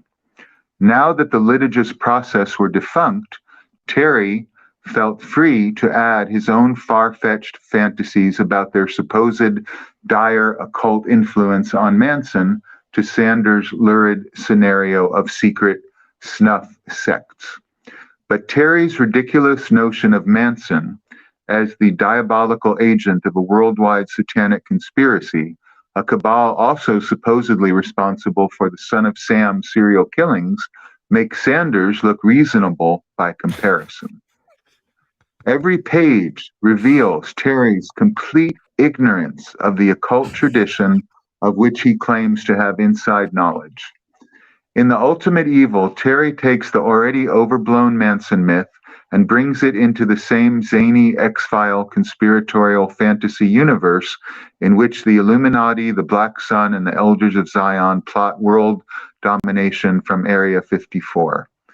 What's worse, many of Terry's more trusting readers believed his errant nonsense and have expanded on it. Oh, yeah. What's been missed about Terry's book, as absurd as it is that it actually touches in passing on some little explored facts about the Cielo Waverly crimes that deserve more serious study. That's true, actually. Terry even dares to gingerly suggest that Bugliosi might not be completely correct about the motives for the Tate LaBianca murders. Unfortunately, these few genuinely worthwhile leads, which have nothing to do with the devil worship angle Terry harped on, were almost entirely obscured by the ultimate evil's grievous faults. Terry himself doesn't quite grasp the meaning of what he mentions, since he's so blinded by his focus on irrelevant occult machinations that exist only in his own brain. For instance, Terry claims to have knowledge of a friendship between Abigail Folger and Manson, something Charlie only revealed to me in detail in 2012. His details don't accord exactly with what I was told from the horse's mouth, but there is some ring of veracity to that section of Terry's otherwise fictional exercise in paranoia. Considering the sociocultural resonance and commercial appeal of the Manson phenomenon, surprisingly few major authors have turned to the subject. So that is my section on Mr. Right, Terry. And we can go right. into more detail about, where did he get these ideas? And I suppose first of Well, all, Ed Sanders was one Ed of the main Sanders. culprits. Right, of course. And Ed Sanders, Maury Terry talks about Ed Sanders as a huge influence upon his thinking, not only about Manson, but about this group called The Process. And of Hmm. course, Nick, I've been accused of being a process anchor baby, I and I'm sure you've I been have too. too. Oh, Yeah, I'm everything. If I say the process church was not involved, then I hear, oh, he's an agent for the he's an process. agent.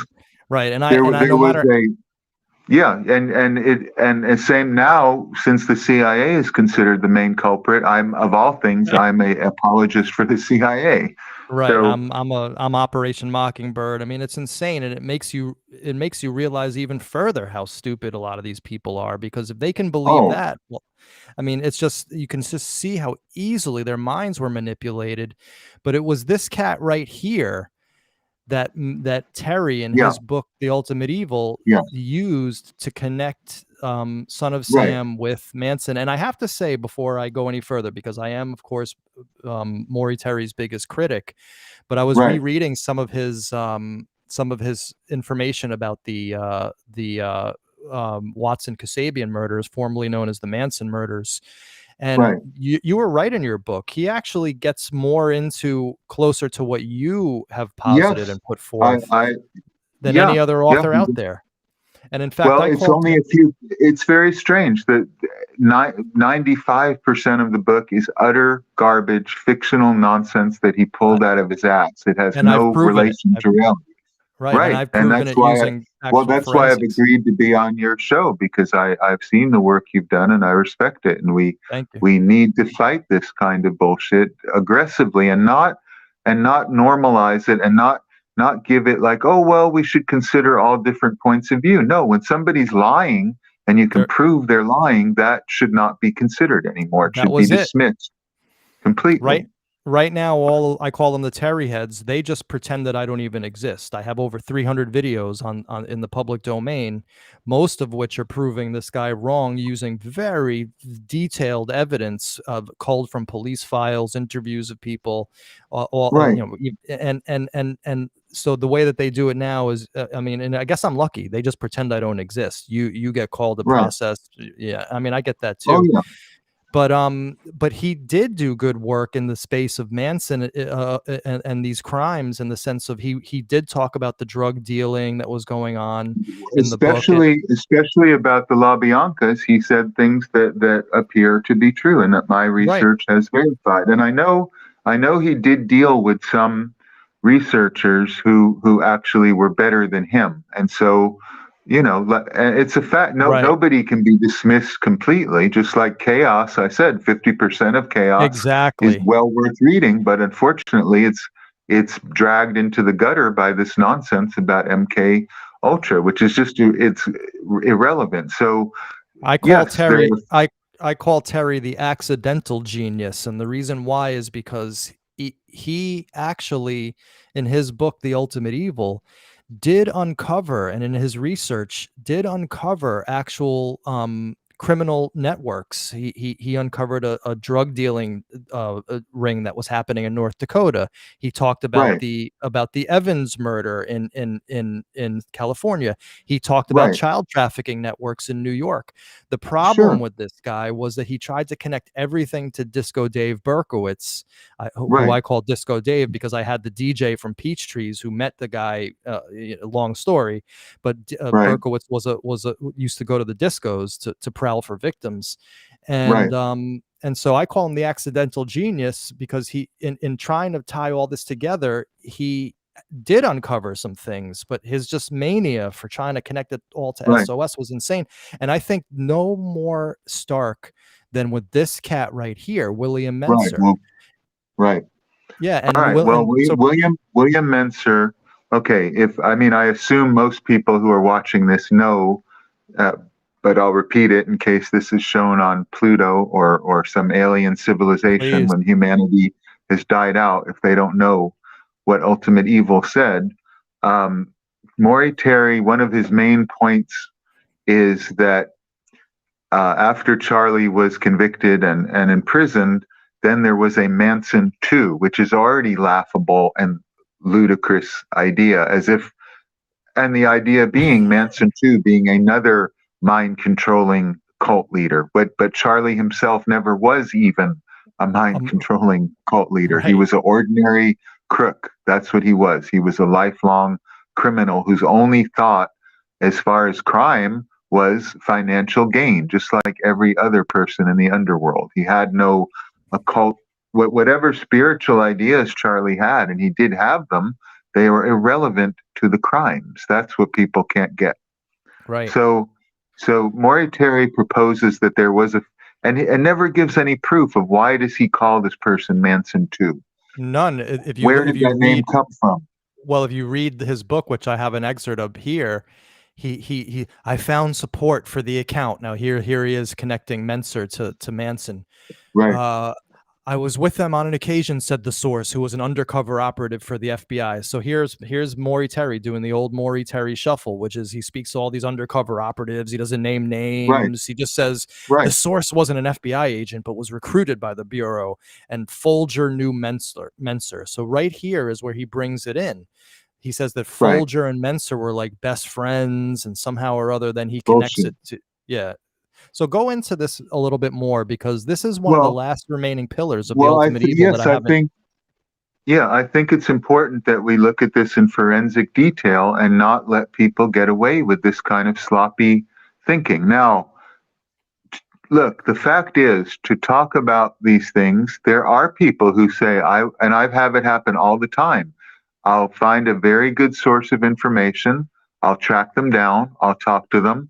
And they'll say, all right, I'll tell you this, but you cannot reveal my name. And I protect that. The fact is, I'm not going to snitch on people who've given me information. And, I'd go to jail rather than say, this is who said that. And I rely on gaining the trust and confidence of people who say, I'll give you this information, but please don't quote me. Or some people said, you can quote me, but quote me after I'm dead. And I have done that. So, if there are people, let me tell you, people are still frightened today, 53, 54 years later. I have tracked people down who I know have inside information, and they do not want to talk about it. They are terrified to this day, which tells you how much is being covered up. So, there are legitimate news sources that just say a reliable source, and it's true. But Maury Terry, the information the whole book can't be that. Whoever said, who is it that said that he was ever called Manson II? Where does that idea even come from that you hear? And people have picked this up by osmosis. Oh yeah, there was a Manson II. There is absolutely no evidence that anyone ever called him Manson II. But let me tell you, he was and is a real person. He's sitting in prison right now. I've spoken to people who know him very well, and he corresponded with me to make some things clear, because he doesn't deny that he was involved in the murder of Roy Radin. I should point that out. Right. He admits that he was present at the murder. I'm not going to get into the whole details of the Cotton Club murder, but obviously that does connect to the Manson crimes or the Watson Kasabian crimes, and that Robert Evans, Roman Polanski's friend and patron, and J. Sebring's friend and Sharon Tate's friend, was revealed to be a cocaine dealer who was financing money with drug deals and cocaine going to Colombia through Lanny Jacobs, this drug dealer. So it actually is very relevant. And Robert Evans was convicted of selling cocaine, and although now I have to point out, Mentzer denies that Bob Evans ordered this hit. He says it was Laney Jacobs alone. And just so your viewers know, and I've gone into detail on this, so I don't get into it in the Manson file because that would be a whole other chapter. Right. I probably will write about it or include this in a documentary in the future. According to what he claims, Roy Radin owed money and they went to shake him down, and his associate killed him, lost his temper. He was a very temperamental, hot-headed guy, his Right. partner. And these people, Metzner had met a bunch of people who were the bodyguards of Larry Flint of Hustler magazine, and they were basically thugs. They were connected to the underworld. Like a lot of security people are very shady, and they were not very well vetted or screened. So the people working for Larry Flint were thugs. And so Lanny Jacobs sent. This is what is claimed. I don't know that it's true, of course. Right.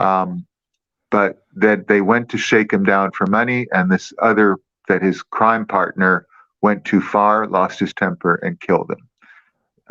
So now the things that you have to understand about him is he is in no way interested in the occult whatsoever. And you should Right. know, people don't think these are real people. He is very aware of Maury Terry's bullshit, and he hates Maury Terry. And he's a Interesting. he admits that he's a criminal. He doesn't deny he was there. He did other crimes. He did other major crimes.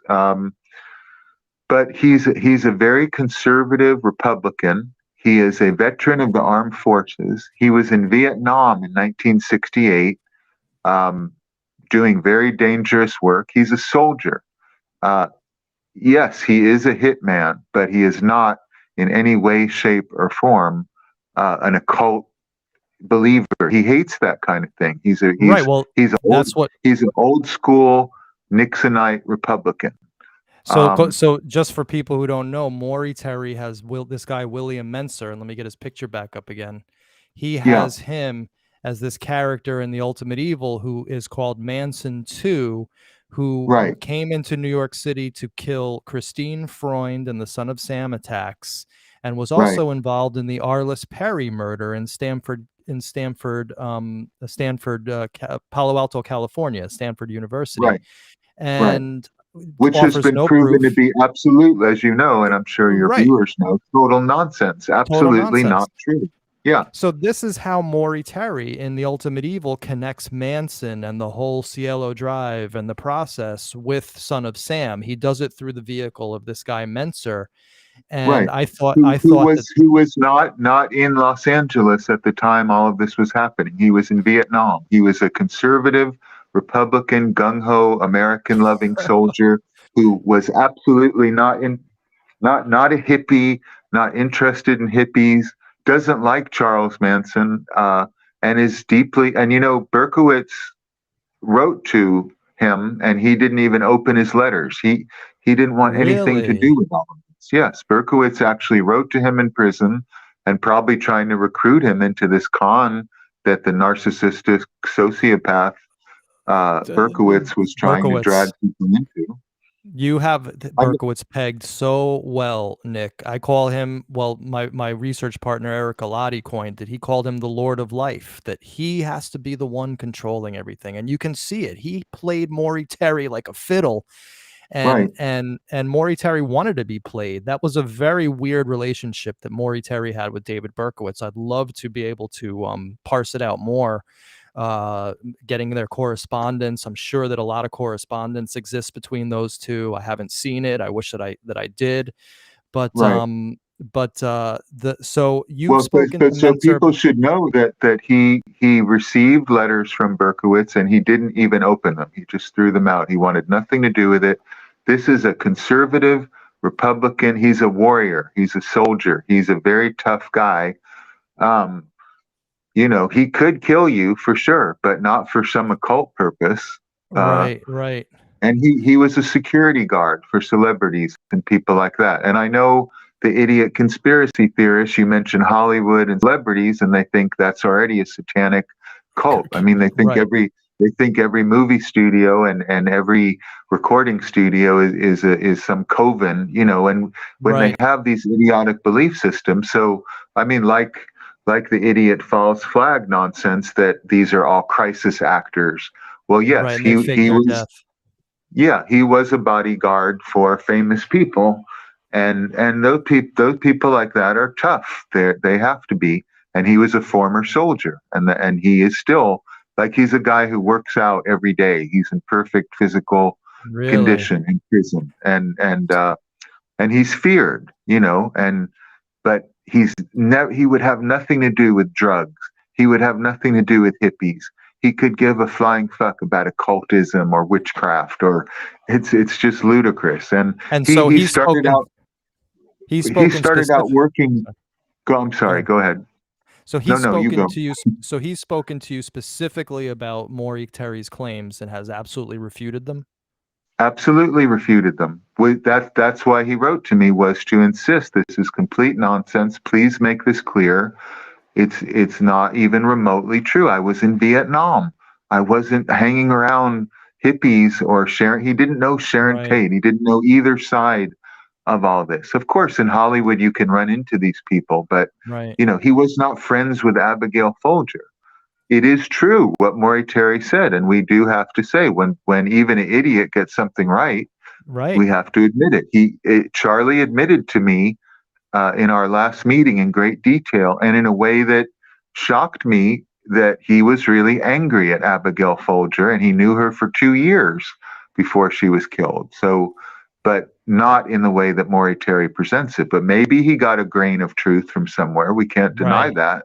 Right. But so the idea that this arch conservative Vietnam veteran Republican straight arrow guy who doesn't use drugs would be involved in occultism, or he would revile everything Charles Manson stood for. You I mean, know that, this is and great and information. and he specifically refused to look at Berkowitz's crap, and he's very angry about it. Even though he is an admitted, yes, he was an accessory to the murder of Roy Radin. He admits that. Right. He's the kind of old school criminal that if you did the crime, you do your time. He's not whining about it. He's not saying he's a born again Christian. He said, yeah, I did it and I'm doing my time. He wants to Right. get out. He's trying to get out. He probably will. There are legal machinations. And when he gets out, I suspect he will talk about this. I don't think he wants to be in the public eye at the moment, but he did a few years ago when I was preparing this final edition. I really wanted to finally refute this nonsense, and he did. But of course, again, with the proviso, we cannot win. I can say that, but people will Right. say, "Well, look at him. He's a Satanist from Hollywood telling us that, so we can't believe Right. him." Right. You know, Well, so one thing though that I think is happening, and I really feel it, even though you were the true OG who started this, who pioneered this whole notion of speaking to the people directly involved back in the 80s. This video series of mine has actually become very influential and influencing a lot of people to think differently about these crimes. So I think that we're actually at a moment in time when, yes, we can't win. There's always going to be some people, but I think more and more people are becoming open oh to yeah, the I see notions the that we're putting same. forward. Yeah. Oh, yes. I see that. I mean, when I began, I was a voice in the wilderness and considered a complete maniac, a lunatic, to even suggest, as I did in 1988 on A Current Affair. I said to a national audience, Vincent Bugliosi lied. It was a show trial. It's not Right. real. And many people said, okay, that makes sense. Tell me more. But of course, most people said, well, he's insane. How could he doubt Vincent Bugliosi? Well, now, 30 something years later, we know that that's true. Vincent Bugliosi Right. lied. He made up Right. almost all of the helter skelter thing. And yes, the problem is we can only get across to people who can think logically and who are connected to reality. The internet has given sway to people who are disconnected from reality, and they're living. Kellyanne Conway is the prophetess of the 21st century. The world of alternative facts is the Right. world that these people live in. If their emotion tells them it's true, and if it suits their agenda, and in this particularly divisive political atmosphere in the USA, particularly where everything Yeah. you believe is either red or blue. You're evil if People, yeah, yeah, no people matter what. can't think straight. Now, if you're committed to the truth, that you really want to know what really happened, and I mean, if someone said to me, "Here's a tape recording of Charles Manson ordering these murders to start a race war," I would listen to it and say, "Yep, I was wrong." I'm happy to say I'm wrong. I have often been wrong, and I have corrected myself when I've been in error or gotten a detail wrong or gotten something completely wrong. Yeah, We and have to be willing to and do I've that. said the and I've said the same exact thing with regards to Son of Sam. I said, "Look, here's all this evidence that I'm putting forward. I didn't make it up. I'm just reporting on it. But if someone could prove the opposite thing, if someone can show me the member of the process that was at Untermeyer Park, and if someone can show me exactly how they intersected with Berkowitz and Any this and that, one, even one little detail of it. one little Right. detail, then come to me and I'll have you on my show, and you will potentially change my mind." But I have put out that call so many times, Nick, and Right. it's never once happened, and I'm sure you're in the same boat. But at this point, my whole deal is forget about them. They don't even exist anymore. I'm No, speaking I to an agree. educated audience, right? And I just want to give my audience PhD level true crime. And I think that's a great way to place it where we should end today's discussion. I'm very Well, excited I about do this. think before we end, an important point we should, if we have time, we should at least address the process church of the final judgment, because that Okay. is such a huge thing. And the main point I want to make about that is this idea that I mean, first of all, Maury Terry even heard of them because of Ed Sanders. You know that, but maybe not all your viewers know that. Well, And interestingly enough, Ted Ted Maury Terry Ted first heard of, Gunderson.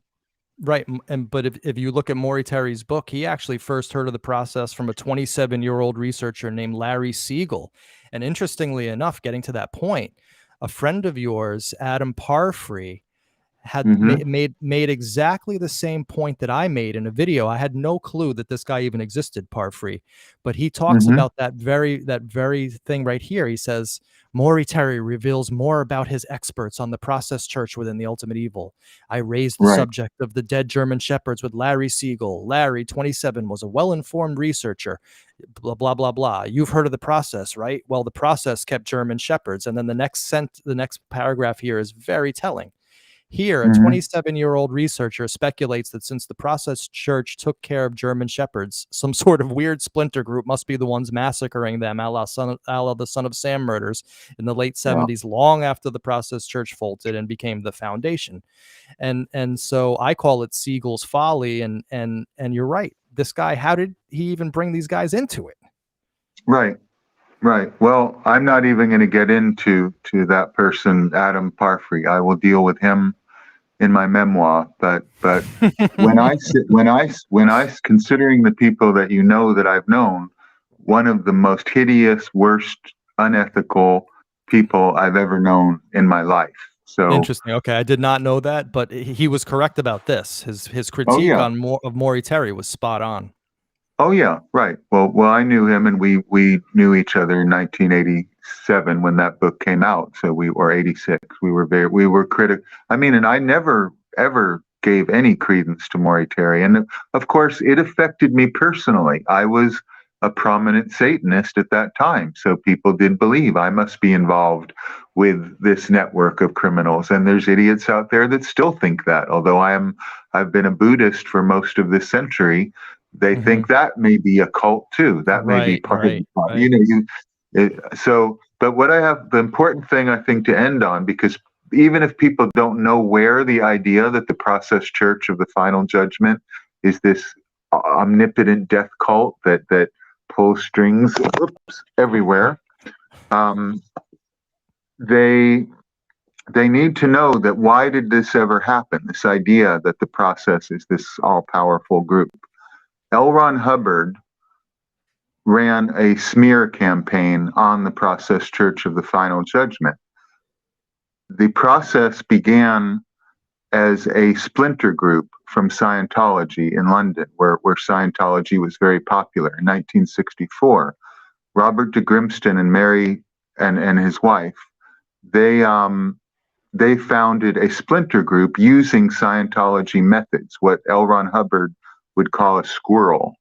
And if L. Ron Hubbard, who was an extremely vindictive person, if anyone broke with Scientology, he would send his so-called ethics committee, which were like his secret police, after them to smear them and to destroy their reputation in any way possible. Now, Manson was interested in Scientology in prison in the early 60s and mid 60s before he got out. He did study, not affiliated with the Church of Scientology, but he did, have an amateur interest in Scientology through a fellow cellmate who introduced him to it. And Hubbard knew that at the end when the murders were announced and when Charlie was arrested, Scientology feared a public relations disaster, that this guy who's being presented as the most evil monster in history was interested in Scientology. And Bruce Davis, and actually in my Abraxas Circle Facebook group, which is dedicated to the study of this subject, we went to where Bruce Davis, one of the Manson commune's members, actually studied with L. Ron Hubbard in East Grinstead at the Scientology headquarters. And we went out there to take an expedition to the cottage where he lived in Surrey near Scientology headquarters. So Hubbard feared that the newspapers were going to get a hold of the idea that there was a Scientology influence on Manson and on some of his commune members. And he was really worried about the PR implications of that. So he sent his ethics committee they actually notified the LAPD, Lieutenant Earl Deemer, who was the homicide detective in charge of investigating the Tate LaBianca crimes, to tell them that Process Church is behind these murders.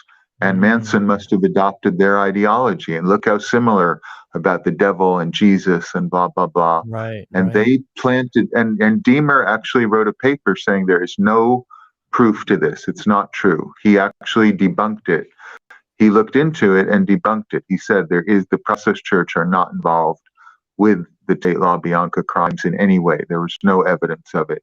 But people need to understand that Hubbard planted these ideas. His people contacted British newspapers and California newspapers and New York papers to make the Process Church look like an evil murder cult that were behind Manson's philosophy. So if you believe in this process nonsense, you are falling for L. Ron Hubbard's manipulative scheme to smear them. I think that's a very important point that people don't realize. And I actually show in the Manson file, I show the Scientology file where Hubbard is being reported to on, how are we doing as far as figuring out, was there a Scientology connection? So this is the process. And, I'm sure most of your viewers know it, and you surely know it. Ed Sanders was sued successfully by the Process Church. He did a whole chapter. He did a whole chapter of absolute bullshit, accusing the process of things they had nothing to do with, and they won. And he had to remove that from his book. So people need to understand that Maury Terry's ideas are based on quicksand. The Process Church were never connected in the first place to the Tate LaBianca crimes. That was L. Ron Hubbard's smear campaign. And secondly, therefore, there is no connection to the Son of Sam crimes. Ergo, just pure logic there. And one thing while you were just talking, especially when you brought up the L. Ron Hubbard thing, going after the process, it seems like the best way for me to think about Charlie Manson was that he was inadvertently, almost like a bomb thrown into Hollywood that blew up the entire scene. And then after he was caught, everybody just had to cover their tracks and make sure that this wasn't known and that wasn't known. And it's unbelievable Yeah. And This all, one, and or as I point out in not my book, it organized. wasn't not an organized conspiracy. A lot of different power cliques, like the Mamas and Papas, the Beach Boys, Terry Melcher, Dean Martin, the Rat Pack, Right. uh, all these people, and a lot of mafia people that were connected to Tex Watson and Charlie, different factions, and a lot of them, for instance, Mama Cass had to cover up how well she knew Charlie and Tex, uh, and Roman Polanski hated her. So you had it doesn't work out as smoothly as these conspiracy fanatics believe. It's not like everyone is working together on the same team. Right.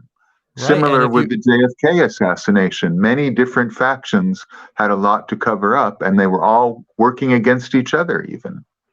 Exactly. So the way that I'm going to start thinking about Manson from this point on, because it really came to me like a light shined in just from what you were saying, is this guy shined a light on the seamy underside of Hollywood, and he exposed many things that wanted to stay hidden. And for that reason, we should, in a sense, I know this is going to sound maybe crazy to some people's ears, but this guy might have actually been a savior to many people because he exposed these things that now we can look at. We only know about these Well, connections because of the Manson. we haven't got into this, but he had made many statements to me and to many other people about that it was really all about a porno ring, a high level Hollywood porno ring. And as far as I can see, this had been going on since the 50s and 40s. He was just a little part, and Right. Polanski was a little part of something. Like, for instance, if you look into Johnny Stompanato, a minor mafia thug who was supposedly killed by the movie star Lana Turner's daughter, he was involved in a very similar porno ring and blackmail and extortion racket in the 50s, like filming movie stars, having sex, and then blackmailing them. And that, Th- I mean, th- so we haven't even gotten into the whole porno ring thing. That was this a is very important unbelievable. part. Yeah. Well, Nick, I want to leave it here mainly because I'm hungry as hell and I want to go eat my dinner Yes, absolutely. and I don't want to take you. I know it's late where you are. Maybe we'll talk off the air about doing another one of these things at some point in the near future because boy, this was super fun for me. We have a huge amount of people watching right now. Everybody in the chat is going crazy, asking question after question after question, which we don't have time to get into today, folks. My apologies, but hopefully, Nick, you consider us a friend, and maybe we'll see you again. Is there any Well, last words? we can. Well, I think the last word is look at real human nature, look at real human situations and real human motives. These secret societies and occult factions, I mean, I'm speaking from experience. I have been involved with the world of occultism. These are mostly incompetent, inefficient people. They couldn't run a conspiracy if they tried. You know, uh, I've been involved in the music industry. I've been involved in the film industry. These people are wildly exaggerating the competence and ability of these people to run a efficient conspiracy. So look, I would say the bottom line is look at human motives. Look at real human motives of greed, of lust, of rivalry, and of the code of the underworld. Right. People are hiding this because involves real crimes. It's not about the process. It's not about the Illuminati. It's not about an international network of Satanists. And I understand, coming from me, people will think, oh, that's part of the cover up. And so we have to accept we're speaking to people who are capable of critical thinking. And we're in a dark age where the internet has created like a subculture of people who believe nonsense that they read, Anything. and because they're emotionally committed to it, will stick to it no matter what they are presented with. So we need to Absolutely. provide a very clear and lucid alternative to that. And you have done that. And that's why I'm happy to participate and to contribute to your efforts. Well, Nick, we truly appreciate it. Thank you so much. If you don't mind, I'm going to see the audience out. If you wouldn't mind just staying around for a minute so I could say Of goodbye to you course. off the air, and we'll just have it. Absolutely. So on behalf of the audience, Nick, thanks so much, and I'll see you in about a minute. Okay. Thank All right, guys. Well, my mind is reeling and I feel good. That was an unbelievable discussion, of course. I feel like we just started to get into the meat of the matter, but we're 2 hours in and hey, we all have to move on with our evenings, but hopefully this won't be the last time we see the great Nikolas Schreck on our airwaves. And of course, if the day comes when we do a new interview, we will make sure that we let all you guys know about it in plenty of time. So, on behalf of Nikolas Schreck, I want to say thank you so much to all of you out there, positive people, people with open minds, people with intelligence, people with discernment, people who are ready to move on from the old paradigm of conspiratardism in true crime. It's a new day, and we are taking over. All right, guys, until the next time, thank you so much.